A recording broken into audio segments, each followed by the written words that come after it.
to another interesting tutorial about Android devices, and in this video I will show you on how to turn on developer mode on your Android phone. Let me show you how. The very first thing you want to do is to go ahead and make sure you navigate to settings on your Android phone. The next thing you want to do is to scroll down right here. Continue to scroll down until you get to about phone. Then the next thing you want to do is to scroll down again until you get to build number. So go ahead and tap on build number. Continue to tap the build number.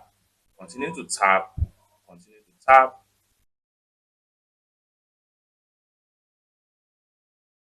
Now you are a developer. Next thing you want to do is to go back to the setting right here. Come to the top right here. Then go ahead and search for developer.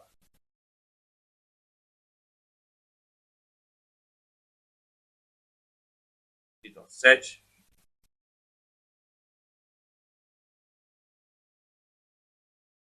Now you have a developer options. Go ahead and click on it.